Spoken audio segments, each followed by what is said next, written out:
Bishop T.D. Jakes. He's the head of the Potter's House in Dallas, a mega church with more than 30,000 members. Millions more watch online. Traveling is not fun anytime, but traveling in the middle of a famine, that Jacob says, if you don't move, you're going to die. If you build a life that never says you won, all you're going to end up with is tired. One of the most powerful preachers on the planet, the man who has stood before presidents, packed stadiums with 80,000 faithful souls, and built a church empire worth hundreds of millions, is now at the center of a scandal so explosive, so jaw-dropping, that the whole internet broke in half. We're talking about Bishop Thomas Dexter Jakes, T.D. Jakes, the man they call a giant of the gospel. And today, the giant has stumbled. Grab your popcorn, because this story has everything. A disgraced rap mogul, AI-generated deepfakes, a near-death moment live on camera, a church handover, and one man desperately trying to hold his legacy together. Stay with me. But before we get to the courtrooms, the lawsuits, and the accusations that shook the Christian world to its core, who exactly is T.D. Jakes? And how did a boy from a tiny West Virginia storefront end up in the middle of one of the biggest celebrity scandals of the decade? From Bible boy to bishop, the rise of T.D. Jakes. Thomas Dexter Jakes was born on June 9, 1957, in South Charleston, West Virginia. And from the jump, this man was different. While other kids were out playing, little Thomas was preaching to imaginary congregations in his bedroom. His classmates at the segregated Vandalia Elementary School nicknamed him Bible Boy. And honestly, the name stuck. There was something electric about him even then. But life was not handing this boy a golden ticket. His father, Ernest Sr., ran a janitorial company. His mother, Odith, was a home economics teacher, the kind of woman who made sure her kids could cook, sew, and clean before they could drive. The family was working class, scrappy, and deeply community-rooted. Then, when Thomas was just 10 years old, his father was diagnosed with kidney failure. The boy, who would one day counsel presidents, spent his early teen years helping his mother care for a dying man. Ernest Jakes Sr. passed in 1973. Thomas was 16. He had a slight lisp, and, this is rich, people literally told him he would never be able to preach. Can you imagine? The same man who would one day fill the American Airlines Center in Dallas, the same man who delivered a prayer at Barack Obama's inauguration, people told him to give up on preaching.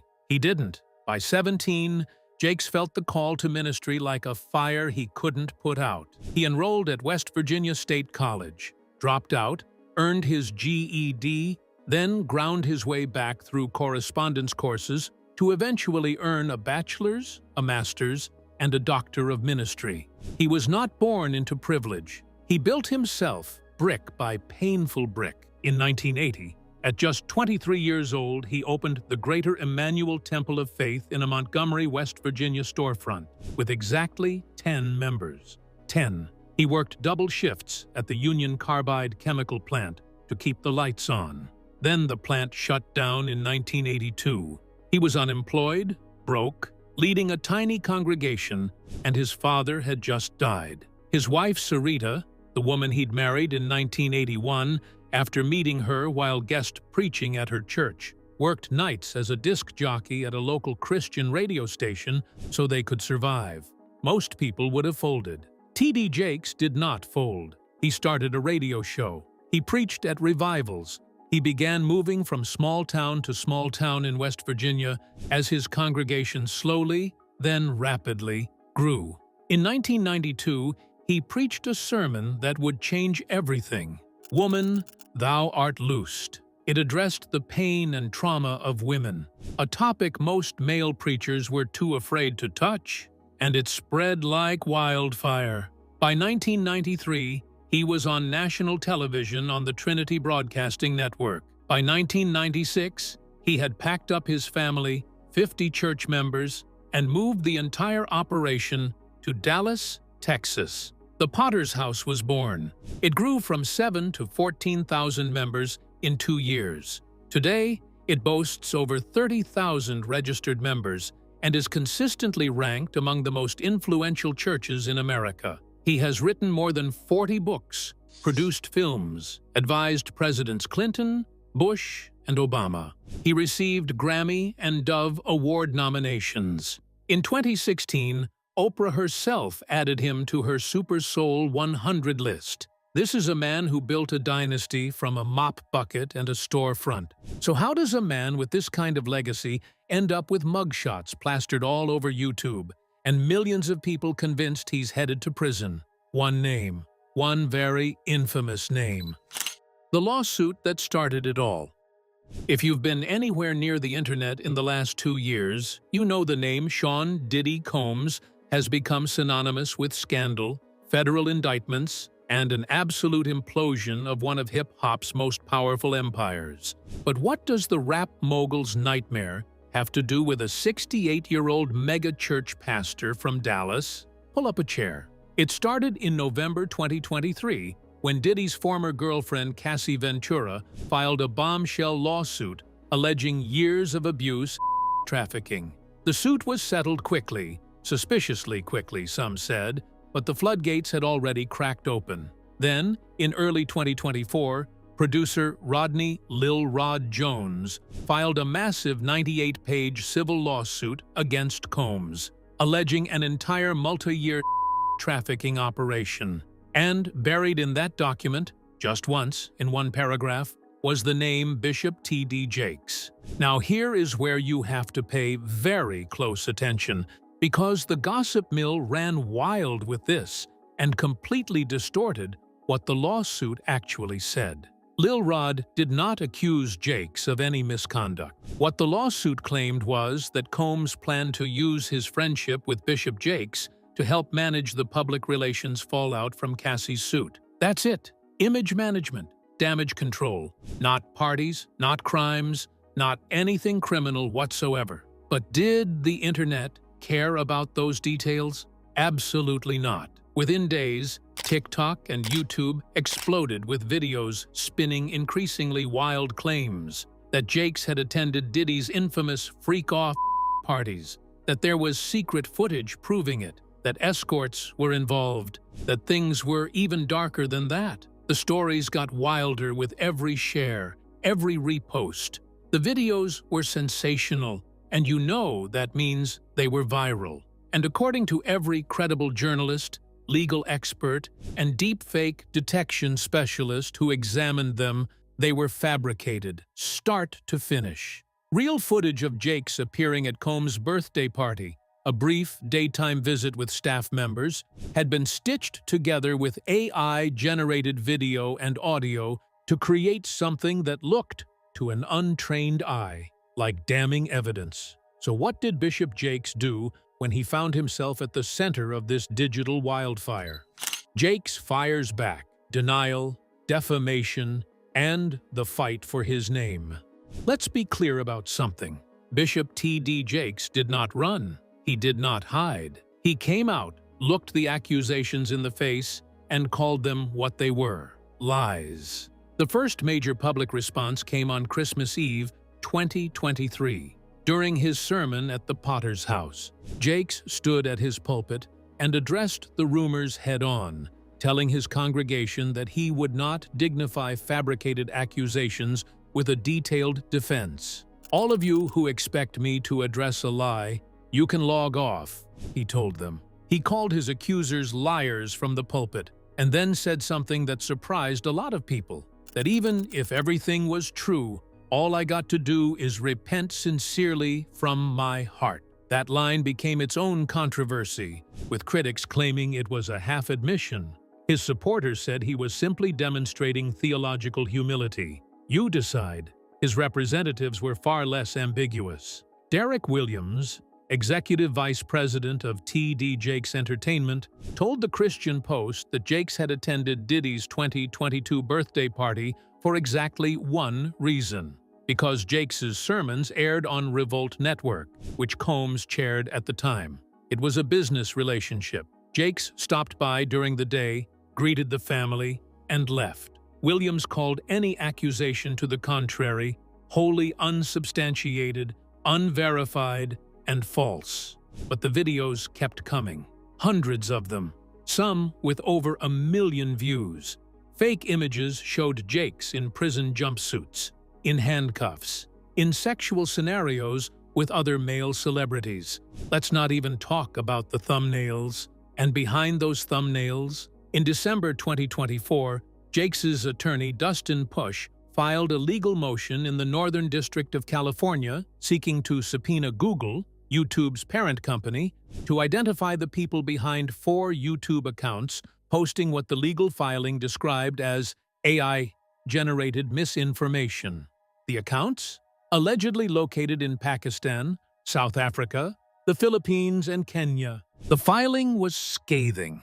It described YouTubers as using Jakes' prominence as clickbait to attract unwitting users to view their knowingly false videos for their financial gain. Jakes also filed a separate defamation lawsuit in November 2024 against a man who claimed on a podcast that Jakes had sexually assaulted him, a claim for which no charges were ever filed and which Jakes flatly denied. By 2025, Jakes revealed in a podcast interview that investigators had found 44,000 bot accounts had been deployed against him, and 98% of those accounts were believed to have been AI-generated. He appeared at the Good Soil Forum in Dallas in June 2025, alongside Oprah Winfrey, where both publicly denied the rumors in front of an audience of more than 2,000 people. Jakes was direct. I stopped by Puffy's house for 30 minutes to say happy birthday to him during the day at 2 o'clock with staff people. And about the rumors of a romantic connection to Combs? He quipped, I am almost 70 years old. What do I look like? I am a grandfather. But here's the thing. While Jakes was fighting for his reputation online, his body was fighting a battle of its own. And what happened next? Nobody saw it coming. The moment that stopped the world. Sunday, November 24th, 2024. T.D. Jakes stood at the pulpit of the Potter's house in Dallas, wrapping up what had been a powerful, hour-long sermon. Thousands were in the building. Thousands more were watching the live stream. And then, right there, in front of everyone, something went terribly wrong. He lowered his microphone. He began to shake. His body folded. A rush of people surrounded him on stage. Within minutes, he was being taken off stage and rushed to hospital. The clip went instantly viral. Not the malicious AI kind, but real, raw footage of a man in crisis. Prayers flooded in from around the world. His daughter, Sarah Jakes Roberts, and son-in-law, Touré Roberts, went live on Instagram to reassure the congregation. By the mercy of God, Bishop is doing well, Touré said. We're trying to get him to sit down.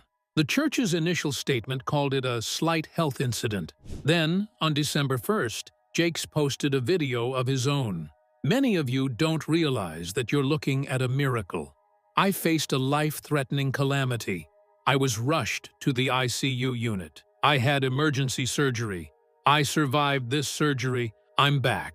Blake, Bishop T.D. Jakes didn't say exactly what caused the medical emergency last week, just that he was taken to the ICU and underwent surgery. He returned to the pulpit on New Year's Eve 2024, the same stage where he had nearly died, and told his congregation, Bishop T.D. Jakes is sharing more details about his recent health scare, calling himself Bishop Lazarus, referring to Lazarus from the book of John, who's brought back from the dead. I had a fair amount of anxiety about walking out on this stage, standing in the same spot that I almost died in.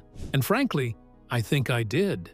But God, in His infinite wisdom and great grace, brought me back to the same spot. It wasn't until March 26th, 2025, during an exclusive interview on NBC's Today Show with Craig Melvin, that Jakes finally revealed the full truth. He had suffered a massive heart attack. The doctor leaned over my ear and said, "You had a massive heart attack." Update on a megachurch pastor's health scare. Now we've learned Bishop T.D. Jakes suffered a heart attack last fall. And 5 minutes later, I'd have been dead on arrival. He underwent emergency surgery while fully conscious. "The surgeons were operating while I was awake. They never put me to sleep," he said. "Technology, it's amazing." He described what happened when his heart stopped. "They had to claw the microphone out of my hand, but in my mind, I was in a quiet, peaceful, serene, white-enveloped, cloud-enveloped space. I was on my way out." He called it a privilege, a glimpse at what might lie on the other side. And the internet, which had spent months posting fake images of Jakes in handcuffs, did not even blink before some accounts began connecting the heart attack to the Diddy scandal, as if stress from guilt had caused it. No evidence, just cruelty dressed up as curiosity. A near-death experience changes a man. And for T.D. Jakes, it changed everything, including what he decided to do with the church he spent nearly 50 years building. The end of an era. On April 27, 2025, T.D. Jakes stood before his congregation one more time with an announcement nobody quite expected. He was stepping down as senior pastor of the Potter's House. "I cannot afford, especially after November, to risk something happening to me and you be sheep without a shepherd," he told them.